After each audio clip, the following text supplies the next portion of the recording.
Subscribe کیجیے۔ بنی اسرائیل میں ایک شخص تھا، اس کا نام تھا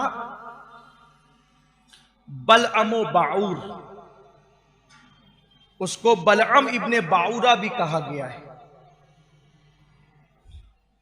اتنا وہ علم والا، اتنا تقوی والا، اتنا پرہیز والا، اتنا متقی تھا کہ ہمارے بزرگوں نے اپنی کتابوں میں لکھا ہے کہ اللہ تبارک و تعالیٰ نے اس کو اسم اعظم بھی سکھایا تھا۔ اسم اعظم اس کو عطا کیا گیا تھا، اور اسم اعظم جب اس کو دیا گیا، اسم اعظم کہتے ہیں اللہ کے اس اسم پاک کو جس کو پڑھ کر دعا کی جائے تو دعا فوراً قبول ہوتی ہے۔ اسم اعظم ہی پڑھ کر کے فرشتے زمین پر آتے ہیں، اور آسمان سے زمین پر آتے ہیں، اور زمین سے آسمان پر جاتے ہیں۔ اسم اعظم کی برکتیں یہ بیان کی گئی ہے کہ اسم اعظم پڑھ کے مردے کو ٹھوکر لگا دو تو اس کو زندگی مل جائے۔ بڑی برکت ہے اسم اعظم کی۔ اللہ نے اس کو بلعم کو اسم اعظم بھی بتایا تھا۔ وہ جو دعا کرتا تھا اس کی کوئی دعا رد نہیں ہوتی تھی۔ کسی کو بھی دعا کروانا ہوتا اس کے پاس آتے، اس سے دعا کرواتے۔ اس کی قوم اللہ سے غافل ہو گئی، اس کی قوم بگڑ گئی، جرائم میں گرفتار ہو گئی۔ وہ دور اللہ کے پیغمبر، اللہ کے کلیم حضرت سیدنا موسیٰ علیہ السلام کا دور تھا۔ اللہ نے موسیٰ علیہ السلام سے فرمایا کہ موسیٰ جاؤ، اور وہ قوم بگڑ گئی ہے اس پر جا کر کے حملہ کرو اور جہاد کرو، اور اس قوم کو کیفر کردار تک پہنچاؤ۔ حضرت موسیٰ علیہ السلام نے اعلان کیا، 1,00,000 سے زائد کا لشکر تیار ہوا، نوجوان بنی اسرائیل کے، اور اس قوم پر حملہ کرنے کے لیے چلے۔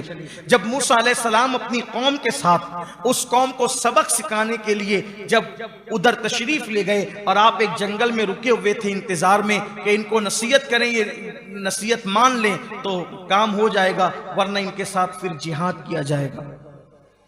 ایسے میں بلعم کی قوم اس کے پاس آئی، اور آنے کے بعد کہنے لگی، بلعم دیکھو تمہاری دعا کبھی رد نہیں ہوتی، اس لیے تم موسیٰ اور ان کی قوم کے لیے بد دعا کرو کہ ان کی قوم اور معاذ اللہ موسیٰ ہلاک ہو جائیں۔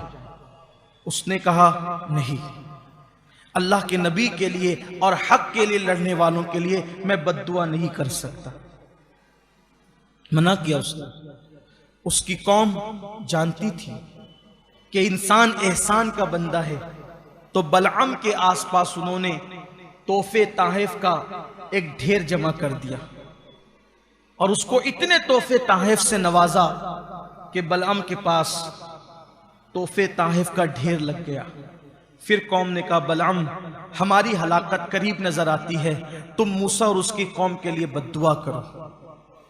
اب اس نے استخارہ کیا، استخارے میں منع آیا، لیکن چونکہ وہ پیسے تحفے تحائف قبول کر چکا تھا تو وہ بدبخت اپنی سواری پر بیٹھا، اور موسیٰ علیہ السلام اور ان کی قوم کے لیے بد دعا کرنے کے لیے پیسوں کی لالچ میں آ کر وہ پہاڑی کی طرف گیا۔ روایتوں میں آتا ہے کہ جب وہ اپنی سواری پہ بیٹھ کر نکلا تو جب وہ اس پہاڑی پہ جا رہا تھا جہاں کھڑے رہ کر اس نے بد دعا کرنی تھی، تو اس کی سواری بیٹھ جاتی تھی، آگے نہیں بڑھتی تھی، اور ادھر جب وہ دوسرا رخ کرتا تو اس کی سواری چلنے لگتی تھی۔ یعنی سواری بھی نہیں چاہتی تھی کہ اللہ کے نبی اور حق والوں کے لیے بد دعا کی جائے۔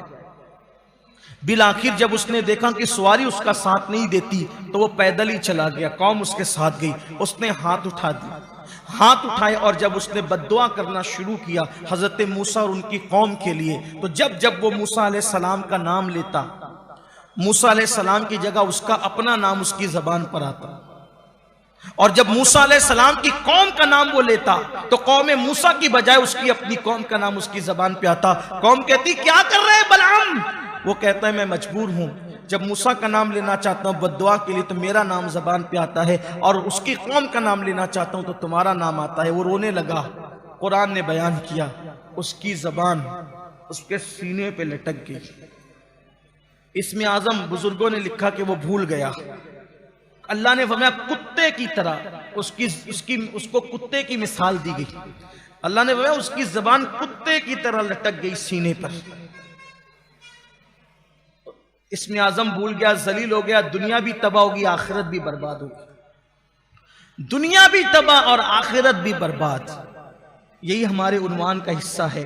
اب دھیان سے سننا. ایک ایسا بندہ جس کو اللہ نے اسم اعظم سکھایا ہو، ایک ایسا بندہ جس کی دعا کبھی رد نہیں ہوتی ہو، ایک ایسا بندہ جو مشہور ہو، بڑے بڑے لوگ اس کے پاس دعائیں کروانے کے لیے آتے ہو، آخر کار اس کو زوال کیوں آیا؟ قرآن میں اس کا قصہ، اس کا واقعہ بیان کیا گیا کہ کتے کی طرح اس کی زبان لٹک گئی. حدیث پاک میں اللہ کے رسول نے بیان فرمایا کتے کی طرح اس کی زبان لٹک گئی، سب چھن گیا اس کا. کہاں تو وہ عزتیں تھی کہ لوگ اس سے دعائیں کروانے آتے تھے، اور کہاں وہ ذلت کہ جہنم کا کتا بن گیا، جہنم کا ایندھن بن گیا. مفسرین فرماتے ہیں اس سے جو اتنا بڑا منصب دے کر اس کو ذلیل کیا گیا، اس کے پیچھے ایک ہی وجہ تھی، یہ کہ اللہ نے اس کو جو نعمتیں دی تھی ان نعمتوں کا اس نے کبھی شکر ادا نہیں کیا تھا. بس اس کے پاس شکر والی زبان نہیں تھی، اس لیے اللہ نے اس سے نعمت چھین لی. آج لوگوں کو بولو کیسے ہو، نہیں، حالات اچھے نہیں، کچھ اچھا نہیں، کاروبار اچھا نہیں. اللہ کے بندو کم سے کم الحمدللہ تو کہہ دیا کرو، الحمدللہ رب العالمین تو کہہ دیا کرو. کمنٹ شیئر ضرور کریے.